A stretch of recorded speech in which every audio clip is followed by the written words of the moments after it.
que ça fait de se sentir complètement bousillé. Tous les jours, je prétends que tout va bien, que je contrôle la situation. Lâche-moi. Jamais je fais une seule chose de bon.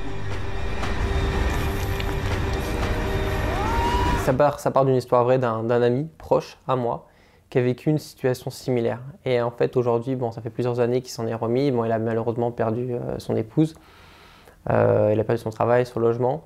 Et aujourd'hui, ça fait plusieurs années, mais quand il me racontait cette histoire, à chaque fois, il y avait des éléments qui se rajoutaient. Et je me disais, mais c'est tellement intense, c'est tellement waouh. C'est un peu impressionnant, quoi, comment on peut en arriver à là. Et je me suis dit, waouh, ça serait vraiment super de réussir à raconter une histoire adaptée au cinéma, mais peut-être aussi en réussissant à la fois à montrer ce que peuvent vivre les personnes qui vivent ce genre de situation, parce que ça arrive tous les jours, sans qu'on s'en rende compte, mais à la fois aussi que ça puisse servir d'un message d'espoir, avec une orientation biblique.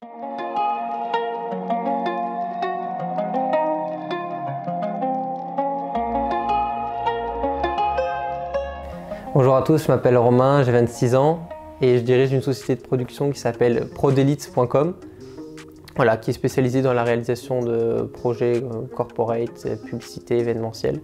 Et à la fois aussi une autre société qui s'appelle votreéglise.com, qui a pour vocation vraiment d'aider les églises et les ministères à se développer dans les médias et ce de manière professionnelle. Bonjour, je m'appelle Josué Sparon, je suis auto-entrepreneur dans la réalisation, le cadrage et le montage. Bonjour à tous, je m'appelle Rebecca et je suis directrice artistique dans le film Le Dernier Acte.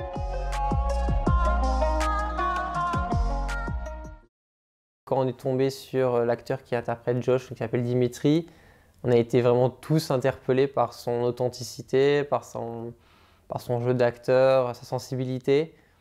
Et ouais, il n'y a pas eu de doute. Dès qu'il est arrivé, on a dit waouh, lui, il nous le faut. Ouais. Le rôle de Alicia. Donc cette fille-là s'appelle Cynthia et c'est une fille vraiment super parce qu'elle est authentique, elle est douce. Elle incarne vraiment tout ce qu'on voulait représenter dans le symbole de la femme innocente, belle, gentille, à l'écoute. Voilà. Et finalement, même si elle n'est pas actrice de profession, je pense peut-être qu'elle s'est trouvé peut-être une nouvelle vocation, mais ça correspondait vraiment au rôle qu'on recherchait. Ah, c'était dur. C'était dur et intense. Ça a duré une semaine complète. Donc on a tourné tous les jours avec des horaires de fou. Souvent, il fallait qu'on tourne la nuit parce que ça faisait partie du scénario. On voulait que ça soit la nuit parce qu'il fallait que ça soit comme oppressant. Voilà, un sentiment dramatique aussi, manque de lumière. Donc voilà, l'idée aussi, c'est qu'on ne voulait pas qu'on voit de ciel. Pareil, parce que le ciel, ça symbolise l'espoir. Donc tout est centré vraiment sur Josh et son environnement.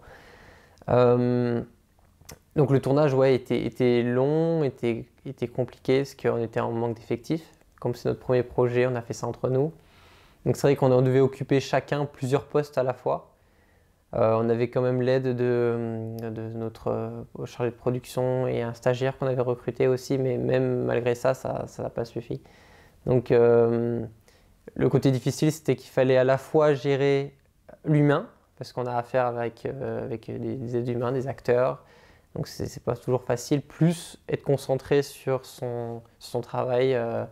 Voilà, il y avait le réalisateur, directeur photo, l'organisation aussi à gérer, les déplacements qu'il fallait aller sur plusieurs lieux de tournage. Donc c'est vrai qu'on faisait des horaires, on commençait tard parce que en été, le ciel se couche tard. Donc on dormait 4 heures par nuit, 3-4 heures par nuit, avant de renchaîner le lendemain matin. Donc c'était intense, ouais. Alors les petits éléments indispensables pour le bon fonctionnement d'un tournage, je dirais que c'est vraiment l'organisation en fait. S'il n'y a pas d'organisation, c'est vraiment compliqué pour tout le monde. Tout d'abord, en fait, il faut savoir que quand on fait un film, il y a toute la partie artistique qui est super importante.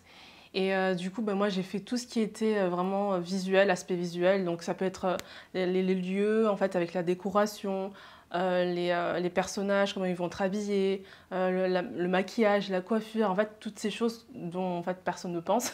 Du coup, c'est ce que j'ai fait en fait pendant toute cette période-là. Donc c'était en amont, ça c'est vraiment les défis parce qu'il faut tout préparer, ça prend pas mal de temps. Et ensuite sur le plateau, là c'est encore plus différent parce que là, quand tu fais la direction artistique, tu as tout à penser en fait. Donc je donnais les costumes et en même temps je disais oui, toi tu passes au maquillage, toi tu fais la coiffure, en même temps je décorais les sapins. Donc voilà, c'était ça les différents défis que j'ai pu avoir.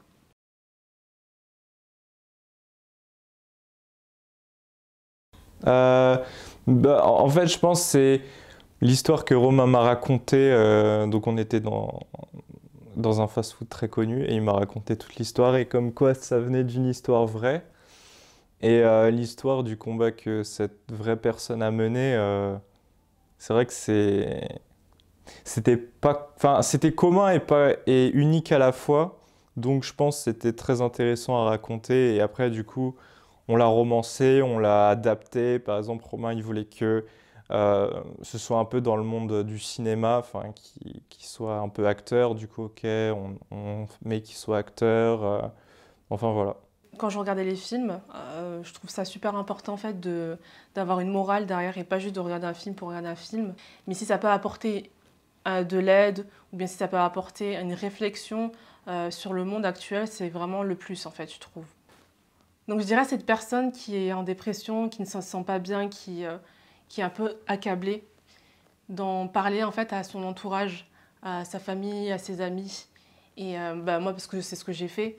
Et aussi d'en parler à Dieu tout simplement, parce que franchement, c'est le seul espoir qui puisse rester des fois. Et ça aide, franchement, ça aide beaucoup. Et il y a aussi, s'il n'y a pas de famille, pas d'amis, il y a aussi cette plateforme qui s'appelle yanespoir.com. Et ils ont un chat sur lequel on peut parler et ils ont aussi une assistance téléphonique. Donc n'hésitez vraiment pas à faire au moins ces 3 choses s'il vous plaît. Voilà, c'est tout ce que j'ai à dire.